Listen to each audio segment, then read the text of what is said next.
We know that there's some fundamental truths to achieving success. And every successful person will tell you, and Jim Rohn is, I know you love Jim Rohn, said you either pay the price of discipline or you pay the price of regret. Discipline weighs ounces, regret weighs tons. That's good. But the thing is, can you teach discipline? The answer is yes. How? But you have to have a willing participant.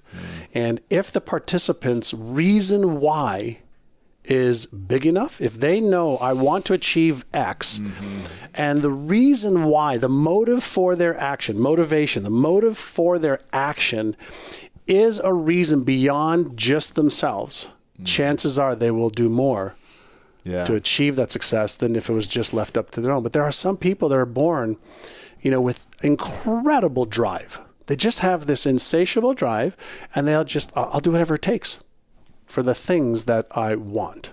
And there's other people that want things, but they just don't have this insatiable drive.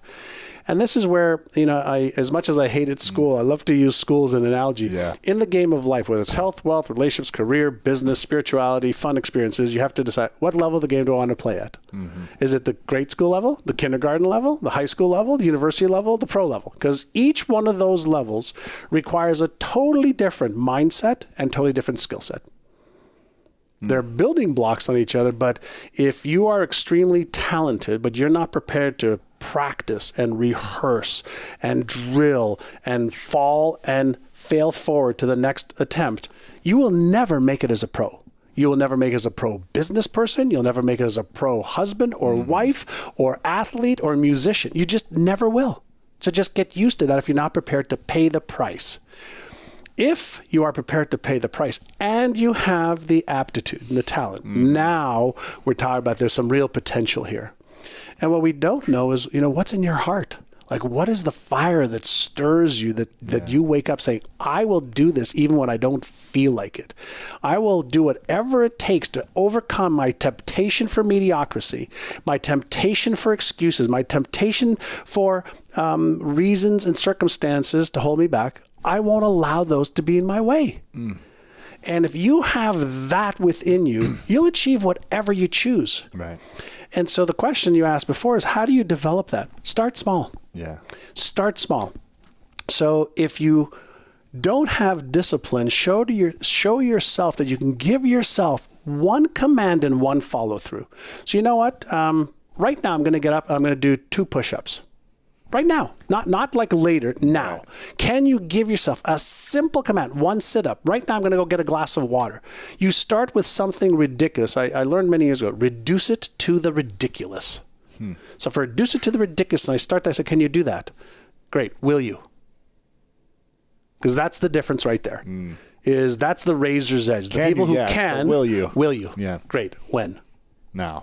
Yeah. Right. So if you develop that skill, and specifically from a brain plasticity, a neuroplasticity perspective, as soon as you do that, you give yourself a command and you take the action, you have just created a neural pattern that you can give yourself a command and take action. Now, that may just be one time. Well, what if you did that every hour by putting a little bell on your computer? And every hour, like if my computer was open, I'd have every hour it would say, it's 12 o'clock, it's 1 o'clock. And I take 60 seconds just to be in control of my mind. 60 seconds, I don't care where I am. Stop what you're doing. Stop, take 6 breaths. Breathe. Just get centered. Am I on track? Am I off track? Am I doing something I shouldn't be doing versus a high impact activity that I need to be doing? Every hour, I've trained myself to just reset. I didn't always do that. So I just started with 1 a day. Right. Then 2. Sure. Then 3. Then it was working so well, I said, great, let's do this every hour. But more importantly is, as soon as you become the person who believes in themselves, you see, everything you do or don't do leaves an imprint on your self-worth and self-esteem scale. And you know it. Absolutely. You know it. Yeah, every time you have that cake or that cookie, right, you either believe in yourself or you don't believe in yourself. Right. Yeah. Every time you're voting with every decision. With actions, you're disqualifying with every negative belief. You're qualifying with every positive. Same with behaviors. So you start getting aware of, am I qualifying myself to move forward, or am I disqualifying myself through what I say I want and what I do or don't do over and over and over again, because thought patterns become emotional patterns, which become behavioral patterns. And our brains pick up on our thought, emotional, and behavioral patterns and says, hey, you know what? You've done that one enough. I'm just going to make that automatic for you. Right. So all of a sudden, you know, if you're a person who has lots of positive thoughts, but you suck at taking action, your brain says, let me make that a permanent pattern for you so you don't have to think about it anymore. But I'm also going to create some neural tension, and I'm going to make you pissed off at yourself now. Now you're going to start talking to yourself about how you don't want to not take action, but you're still taking action. And this is where we have this conscious, non-conscious ping pong match going on all the time. Complex. Yeah. It's actually complex, but it's actually pretty easy too. So if someone's listening right now and they're thinking, you know, there's a lot of things I want. You know, I want to get out of this relationship, or I want the relationship. I want to have better health. I want to have more money, whatever it may be. And they've been saying that for years, and they feel like they've been consuming all the information they need to have, but they haven't been able to take action. And maybe because their why isn't powerful enough. What would you say should be their first step? Well, the first step is to take one thing. I'm going to go back to one thing. Yeah. And say, great, let me move one thing forward. Why? Because that just changes the trajectory of the same pattern repeating itself. And as soon as you interrupt a pattern, and then you repeatedly interrupt the pattern, it's like taking a detour. And as soon as you take a detour one day, you're like, okay, that was okay. Right. But your tendency is to want to go back to what's comfortable. But if you take the detour 2 days, 6 days, 7 days, we know from a neuroscience perspective, it takes about 66 days to create a solid enough neural pattern that it'll go from conscious effort and thinking about it to a non-conscious pattern that has the beginnings of automaticity happening without your involvement. You're just doing. Yeah. And so for me, what I do, and for myself, is whenever I want to change something, whether it's a habit, whether it's a thought or emotion or a behavior, I say I'm going to work on this for 100 days. Not 30 days, not 21 days, not 66, which is right around there. I say 100 days. Yeah. And then I focus all of my energy just on that one thing for 100 days. Why? Can you give an example of something you've done recently? Sugar. I'm a sugar. Me too. I'm a sugar, like if he was an alcoholic, I'm a sugaraholic. Me too. Right? It's so bad. Yeah. So I go like, a week, 2 weeks, no sugar. Yep. Then a month, I eat dessert every night. Then 90 days. Me too. Like a cake and cookie and 5 of them a day. And then the same way. I can be very disciplined, but it's either way. Yeah. I'm an extremist as well. Right? So it's all or nothing, high or off. It's like no in between. Right? If you have one, you have it dead. Yeah. I don't have one cookie. If there's only one cookie, I go, no. Can I have like 6 or 7 more? My cookie bills at hotels are $21, not $3. So keep replenishing. Yeah. Oh man. So you take one thing, just one thing that maybe a little challenging. 100 days. 100 days, just 100 days. So let's say you want to drink more water. 100 days, a glass a day. Conscious effort to 1 a day. Whatever you did before, you'll still do, but 1 glass a day. So, I started that with my assistant. So I want to drink, like 4 of these a day, right. 32 ounces, whatever the case is. And so we got a mug, and it's on my desk every time I walk in. And then I have some support from her saying, hey, remember to drink your water. So just do it. So the first, 2-3 weeks, I feel like I'm going to drown myself in so much water. But then it's like, okay, now I'm used to it. Now I'm drinking as much water as possible because the habit is there. And one of the rules that I love to follow is the habit is more important than the intensity at first. So don't worry about the intensity. Right. Develop the habit. So can you take 1 minute a day to focus on how you will achieve a goal? Just 1 minute a day. Can you take 1 minute a day to focus on your health? Yeah. Can you take 1 day to retrain your brain? Yeah. Can I take 1 day, or 1 action a day? Right. And you start off with something, and reduce it down to just a minute or 2 minutes or 1 behavior. If you can get that behavior to be a habit, it's easy to stack. Right, of course. It's just like the foundation of a building. Sure. Once you have the foundation, if you build it right, you stack. Yeah. And so every good discipline affects another, and every bad discipline affects others. What do you think about when you have a bad day or when you have a bad moment where you react and you're not on your game, where you're calm in a frustrating moment, or someone on your team does something you don't want, or traffic or whatever, how do you process that? Do you have bad days? Yeah. I have not days. I have bad moments, events. There's when I want to separate like behaviors and emotions. Mm-hmm. So usually when people say they're having a bad day, sure, certain things may have gone wrong, or something that they tried to do, didn't work out. Mm-hmm. All information and experiences are processed at the non-conscious brain first, and then it gives rise to something we call a feeling. So emotions are processed non-consciously. The electrical and chemical reaction to that is called a feeling. So when I'm not feeling the way that I want to feel, mm-hmm. I don't focus on the feeling. I focus on the cause, the neuroelectrical charge that's occurred in my brain. And in most cases, it's something that you're doing to interpret an event that's causing the neuroelectrical signal, causing the feeling. So in meditation, for example, why do you meditate? Well, obviously, it's great for a whole host of health reasons, whether it's less stress, less lower blood pressure, less cortisol release, etc. But the one thing meditation does more than anything else is it gives you the ability to have a pause of awareness so that you sense what's happening at the non-conscious level. Right. And what's happening outside of you. So when somebody behaves a certain way, it's processed at the non-conscious level, gives rise to your conscious mind for you to respond. And so when something happens, I like to be able to check in so that I don't react and I have the ability to respond.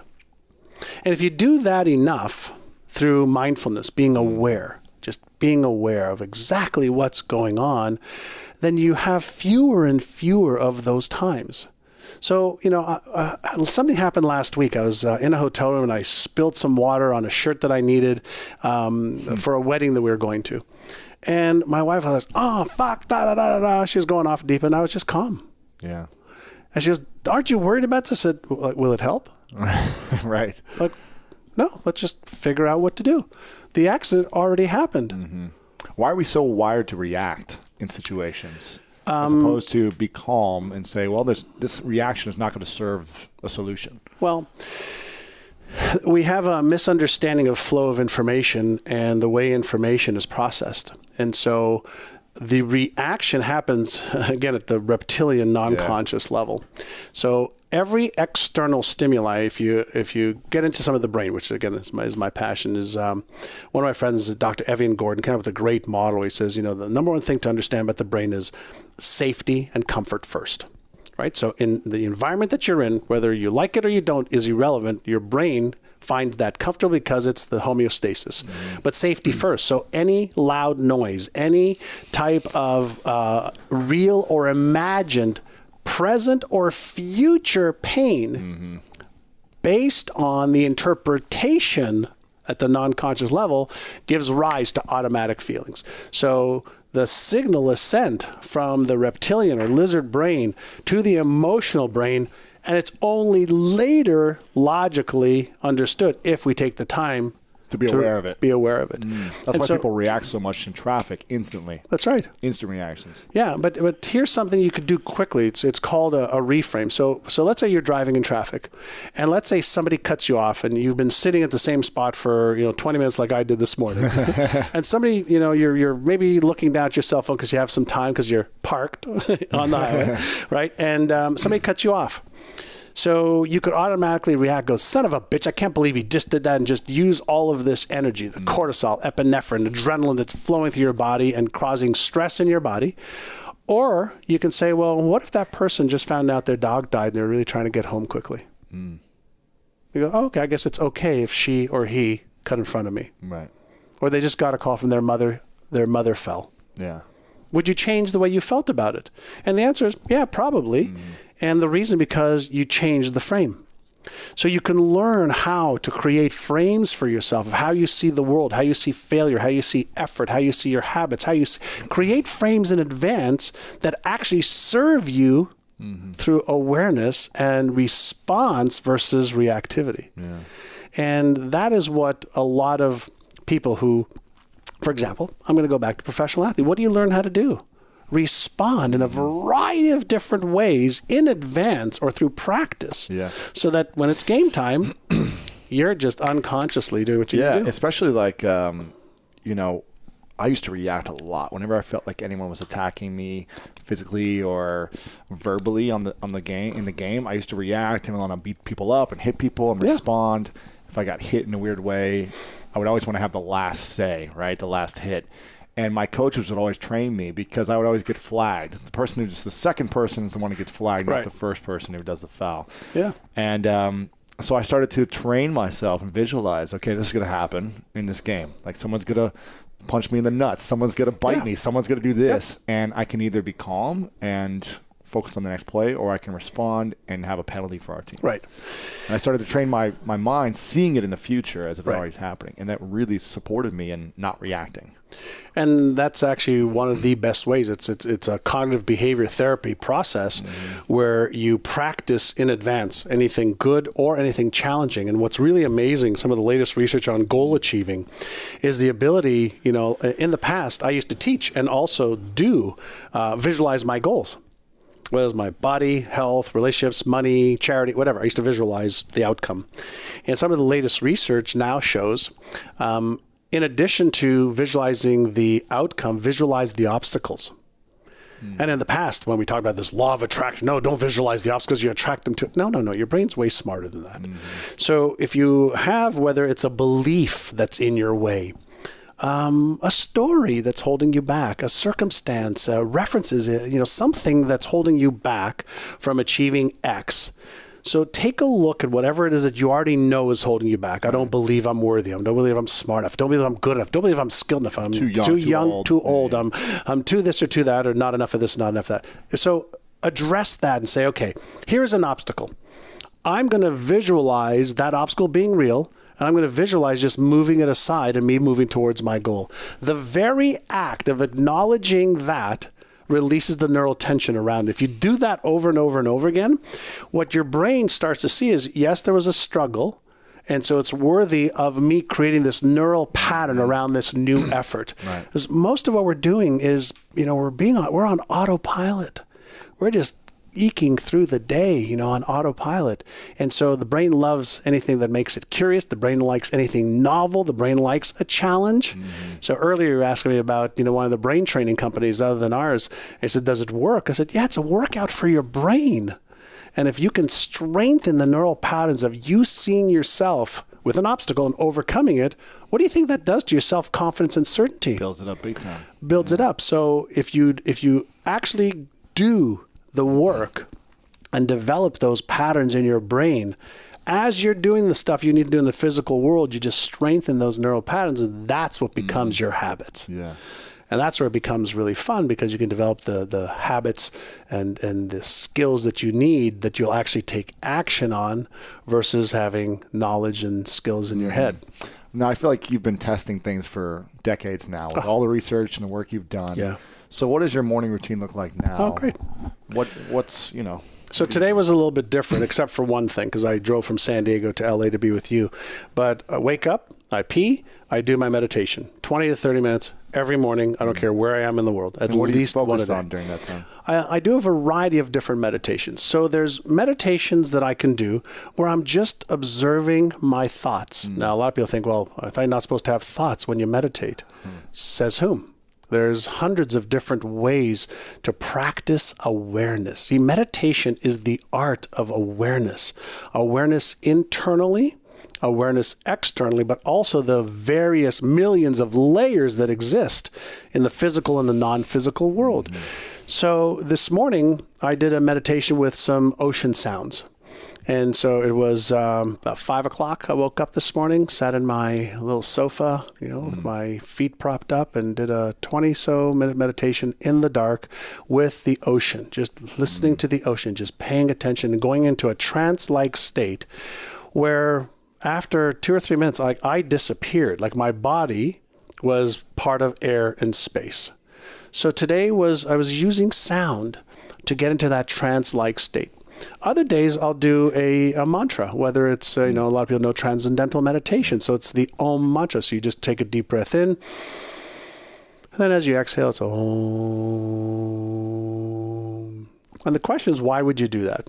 And the answer is, anytime you can give your brain a rhythm, it will entrain to that rhythm. That's one.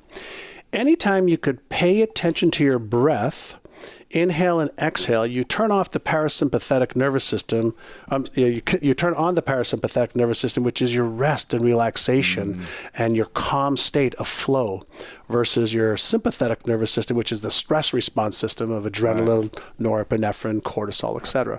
So when you get the serotonin, oxytocin, and dopamine going, and you're in that state of calmness, you're able to enter deeper levels of consciousness and awareness. So you're able to observe a thought. You're able to hear your heartbeat. You're able to sense different things that are being risen in your body through thoughts that you're having. So you can actually start to see, when I have this thought, here's the sensation in my body.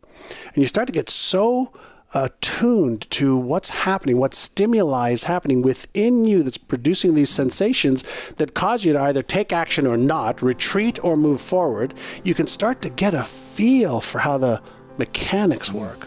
One of the rules that I love to follow is the habit is more important than the intensity at first.